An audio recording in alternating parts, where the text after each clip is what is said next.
कहते हैं कि जब तक बिके न थे कोई पूछता न था, तुमने खरीद कर मुझे अनमोल कर दिया है। तो जब तक हमारे पास कोई विकल्प नहीं था तो लोग हमें कि ना लोग कुछ भी कह करके चले जा रहे थे। कोई उल्टा सीधा बोल के चला जा रहा था, कोई हमें दौड़ा दिया जा रहा था, बहुत सारी बातें कह रहे थे। लेकिन अब जो हमारे पास एक विकल्प है, हमारे पास जो अब हमारी खुद की पार्टी है, एमआईएम पार्टी, मजलिस पार्टी, हम इसको मजबूत करेंगे। इंशाल्लाह हम जाले को कामयाब करेंगे, दरभंगा को कामयाब करेंगे, मिथिला को कामयाब करेंगे। जिस वक्त के ओवैसी साहब पार्लियामेंट के अंदर जाते हैं तो जिनका कोई काम नहीं रहता है, सारे पार्लियामेंट मेंबर जो है ना उस दिन वहाँ पे पहुँचते हैं। क्यों पहुँचते हैं? सिर्फ उनको सुनने के लिए। लोगों का एक ऐसा मोहब्बत और एक प्यार है उनसे।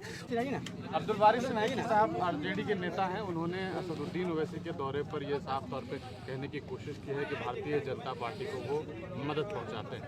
अभी एक साहब को तो ओवैसी साहब जवाब दे करके गए हैं, लेकिन दूसरे साहब का भी बयान इसी बीच आया। देखिए, जाहिर सी बात है कि जिस पेड़ पे फल होता है ना, लोग उसी पे पत्थर मारते हैं। जिस पे कोई फल ही न होगा उस पे लोग पत्थर क्यों मारेंगे? सूखे पे कोई नहीं मारता है। ये अब उनको समझ में आ गया है कि अब हमारी जो न सीट जा रही है और हम पे अब हम सत्ता में वापस आ नहीं सकते हैं, तो इसलिए वो कुछ भी बोलते जा रहे हैं, कुछ भी बोल देंगे। ये उनका मामला है, क्योंकि अब वो बूढ़े हो चुके हैं। जाहिर सी बात है, जब इंसान बूढ़ा होता है तो थोड़ा सा मेंटली जो ना थोड़ा सा वीक हो जाता है, कम हो जाता है।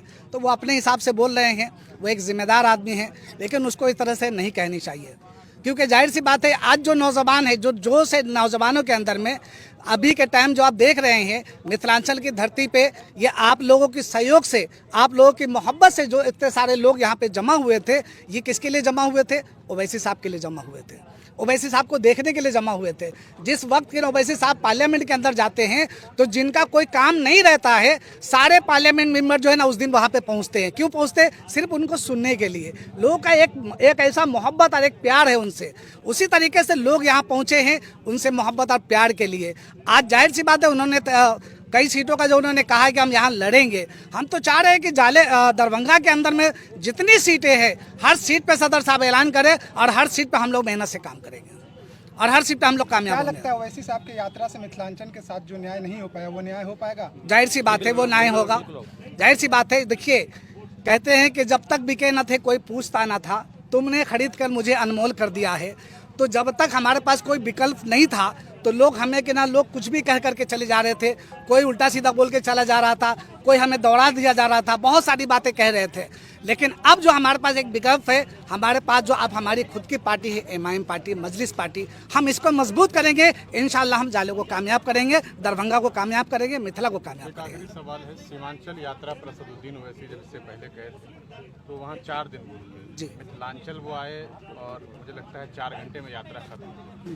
क्या सिर्फ 4 घंटे और 4 दिन वाली जो चीज़ है, जिसे आप किस तरीके से देख रहे हैं? क्या आपको लगता है 4 घंटे में ही मिथिलांचल को न्याय मिल जाएगा? देखिए, अभी तो ये हमारी पहला हमारा था कि पहला प्रोग्राम था। ये समझ लीजिए कि मैं उनका एहसानमंद हूँ कि वो पहला भी इतना देर अगर हमें 4 घंटा भी दे दिए तो समझ लीजिए कि हमें 40 दिन का हो गया। वो 4 घंटा भी हमारे लिए 40 दिन का कोटा मिल गया है। तो इसलिए हमें ये खौफ नहीं करना है कि 4 घंटे में हम क्या कर लेंगे। एक घंटे में हम बहुत सारा चीज़ कर जाते हैं, तो 4 घंटा में मिला, हम 40 दिन के चक्कर में जो रह करके हम 40 दिन का काम करेंगे।